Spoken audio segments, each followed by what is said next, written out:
Very good morning to all of you my dear students. हमने last lecture में motion से related सारे concept देखे। हमने एक्सेलरेशन की बात किया है ना। हमको पता है कि एक्सेलरेशन को दो कैटेगरी में डिवाइड करके हम समझेंगे। एक यूनिफॉर्म एक्सेलरेशन जिसमें हम तीन इक्वेशन का यूज़ करते हैं। v is equal to u plus a t, s is equal to u t plus half a t square, v square is equal to u square plus 2as। और जब acceleration non uniform होता है तो हमें integration और differentiation के concept use करना होता है। आप लास्ट के कुछ वीडियोस देखेंगे जिसमें हमने बताया कि एक्सेलरेशन अगर टाइम का फंक्शन है तो आप कैसे सॉल्व करेंगे, कैसे वेलोसिटी और पोजीशन फाइंड कर सकते हैं, है ना। अगर एक्सेलरेशन वेलोसिटी का फंक्शन है तो आप वेलोसिटी पोजीशन कैसे फाइंड कर सकते हैं, और एक्सेलरेशन भी हम एज अ टाइम में कन्वर्ट कर सकते हैं। ओके, अगर वेलोसिटी पोजीशन का फंक्शन है, एक्सेलरेशन पोजीशन का फंक्शन है, तो हम वेलोसिटी और पोजीशन कैसे फाइंड करेंगे, ये सारे कॉन्सेप्ट हम लास्ट कुछ लेक्चर्स में देख चुके हैं। अब हम नया कॉन्सेप्ट स्टार्ट करने वाले हैं जिसको हम कहेंगे ग्राफिकल रिप्रेजेंटेशन ऑफ मोशन। और इसको समझने के लिए पहले हमको ग्राफ के कॉन्सेप्ट समझना पड़ेंगे। तो कुछ 2 या 3 कॉन्सेप्ट में सबसे इम्पोर्टेंट आपको ग्राफ के बताने वाला हूँ, जिसमें आप वो सारे कॉन्सेप्ट, ये 2-3 कॉन्सेप्ट आपके आगे आने वाले क्वेश्चंस में ग्राफिकल रिप्रेजेंटेशन के कॉन्सेप्ट को समझने में बहुत ज़्यादा हेल्प करने वाले हैं। तो यहाँ पर हमको पता है कि ग्राफ की जब हम बात करते हैं तो हमारे पास में 2 एक्सिस होती है। एक होता है एक्स एक्सिस, एक होता है एक्स एक्सिस और एक होता है वाई एक्सिस। तो सबसे इम्पोर्टेंट टास्क ये है कि ये दोनों एक्सिस एक दूसरे के परपेंडिकुलर होती है। दोनों के बीच में एंगल कितना होता है, 90 degree. Both axis are perpendicular to each other. तो सबसे पहला पॉइंट आपको लिखना है, both axis are perpendicular to each other. Okay, और दोनों जहाँ पर इंटरसेक्ट करते हैं वहाँ पर एक्स का वैल्यू और वाई का वैल्यू 0 होता है, और इसको हम कहेंगे ओरिजिन। क्या कहेंगे, ओरिजिन। तो आपको पता ओरिजिन किसे कहते हैं, 0,0 को। अगर एक्स डायरेक्शन में हम आगे बढ़ते, जैसे एक्स इक्वल टू 1, फिर यहाँ पर आगे बढ़े x इक्वल टू 2, फिर यहाँ पर और आगे बढ़े x इक्वल टू 3, फिर और आगे बढ़े x equal to 4, x equal to 5। It is kind of number line. यहाँ पर x की वैल्यू 0 और नेगेटिव साइन x की वैल्यू नेगेटिव, ये नंबर लाइन है। और हमने लिखा y is function of x। ये y जो है वो x का फंक्शन है, ये y x पे डिपेंड करता है। x is independent variable. ये x क्या है, independent variable. It is independent variable and y is dependent, it's function of x, it is dependent variable। और जब हम यहाँ पर x की वैल्यू अलग अलग पुट करेंगे, जैसे हमने y1 फाइंड किया जब हमने x का वैल्यू 1 पुट किया, हमने y2 फाइंड किया जब हमने x का वैल्यू 2 पुट किया, हमने y3 फाइंड किया जब हमने x का वैल्यू 3 पुट किया, तो हमको अलग अलग वैल्यूज़ मिली, है ना। तो यहाँ पर जब हमने x का वैल्यू 1 पुट किया था तो y का वैल्यू मान लेते हैं f(1) आया। ओके, जिसे हमने y1 कहा। क्या कहा, y1। ओके, जब हमने x का वैल्यू, तो इन दोनों को कनेक्ट करने के बाद, जहाँ पर x का वैल्यू 1 था और y का वैल्यू y1 था, दोनों को कनेक्ट करने के बाद हमको एक पॉइंट मिलेगा। सेम एज इट इज़ मान लेते हैं, यहाँ पर हमको y2 मिलता है। This is y2 when x equal to 2। तो हमको अलग अलग ऐसे पॉइंट मिलेंगे, और जब इन पॉइंट को हम कनेक्ट करते हैं तो हमको एक स्मूथ कर्व मिलता है जिसे हम ग्राफ कहते हैं। ओके, तो हम यहाँ किसी भी फंक्शन की हेल्प से ग्राफ को प्लॉट कर सकते हैं, और प्लॉट करने का तरीका हमारे पास में क्या है, उसमें अलग अलग वैल्यूज़ पुट करना। वैसे तो और भी बहुत सारे हमारे पास तरीके हैं, पर हम अभी 11th लेवल पर केवल इतना ही देखेंगे कि अगर हम अलग अलग वैल्यूज़ पुट करते हैं, x की different value, we will get different value of y, so by joining this point we will get a graph। Okay, तो ये एक हम सबसे इम्पोर्टेंट कॉन्सेप्ट समझ में आया कि अलग अलग वैल्यू पर अलग अलग पॉइंट से हमको ग्राफ मिलता है। दूसरा सबसे इम्पोर्टेंट कॉन्सेप्ट हमको ये समझना है, अभी हम इसे रब कर देते हैं, ये आपको समझ में आ गया होगा और आप इसे लिख भी सकते हैं।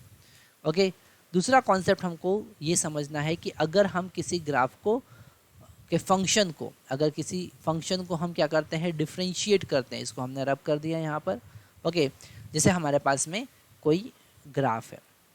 ओके, ये ग्राफ है हमारे पास में। ओके, और इस फंक्शन y को हमने x के रिस्पेक्ट में डिफ्रेंशिएट किया। ओके, y को हमने x के रिस्पेक्ट में डिफरेंशिएट किया, जिसको हम कहेंगे derivative of y with respect to x। क्या कहेंगे? Derivative of y with respect to x। Okay, हमने इसे डिफरेंशिएट किया, थोड़ा सा अच्छे से लिख लेते हैं, derivative of y, derivative of y with respect to x। Okay, अब यहाँ पर ग्राफ में उसको कैसे हम समझेंगे, जरा ध्यान से समझना है। अगर हमने इस पॉइंट पर, मान लेते हैं ये पॉइंट P है, जहाँ पर x का वैल्यू x1 है और y का वैल्यू y1 है। ओके, तो यहाँ पर अगर हमने इस पॉइंट पर एक टेंजेंट ड्रॉ की, ये हमने एक इस पॉइंट पर टेंजेंट ड्रॉ की। ओके, इस पॉइंट पर हमने टेंजेंट ड्रॉ की। ओके, तो उस टेंजेंट का जो स्लोप होगा, स्लोप का मतलब क्या है कि वो टेंजेंट एक्स एक्सिस के साथ में कितना एंगल बना रही है। अगर हमको स्लोप फाइंड करना है, slope of tangent is equal to tan theta, is equal to tan theta. Tan theta को टेंजेंट कहते हैं, tan theta.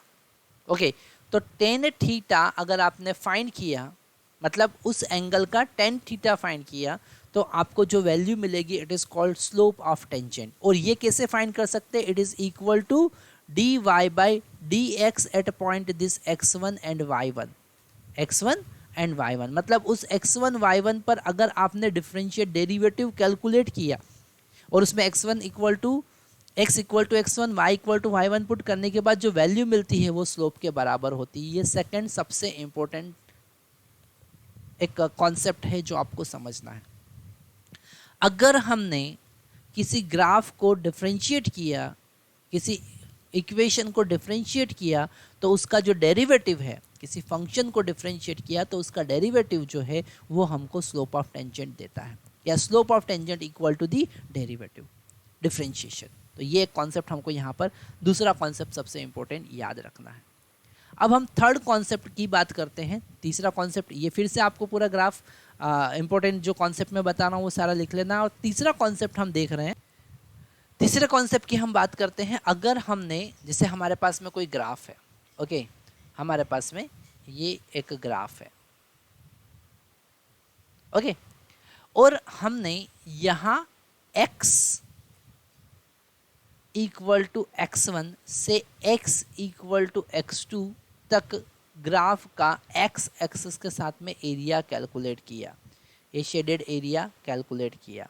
So this area under curve, area under curve, this area is equal to integration from x1 to x2 of y with respect to x। Okay, तो graph और integration को correlate कैसे करेंगे?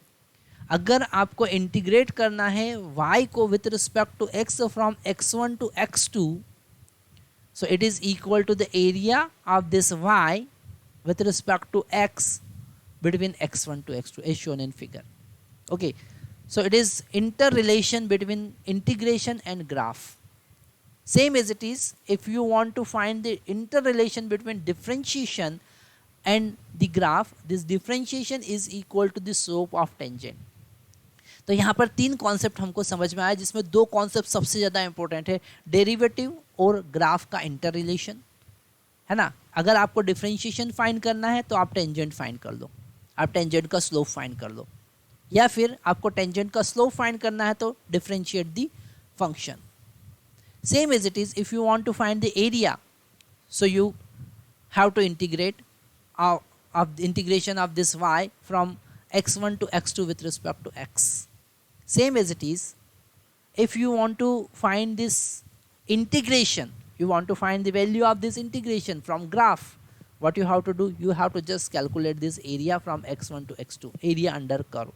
So these are two very important concepts in which these two concepts will help you further to understand the further concept of graphical representation of motion। क्योंकि हमको यहाँ पर अब नेक्स्ट लेक्चर में पोजीशन टाइम ग्राफ देखना है, next lecture में velocity time graph देखना है, एक्सेलरेशन टाइम ग्राफ देखना है, पोजीशन पोजीशन टाइम ग्राफ मतलब कि time as a independent variable, ऐसे ही हम position as a independent variable भी कंसिडर कर सकते हैं। Velocity position graph, acceleration position graph, v square s graph. आगे आने वाले लेक्चर बड़ा इंटरेस्टिंग होने वाले हैं, आपको एक भी लेक्चर मिस नहीं करना है क्योंकि हम बेसिक कॉन्सेप्ट पर वर्क कर रहे हैं। इसी के बेसिस पे आप जेई तक के न्यूमेरिकल सॉल्व कर सकते हैं।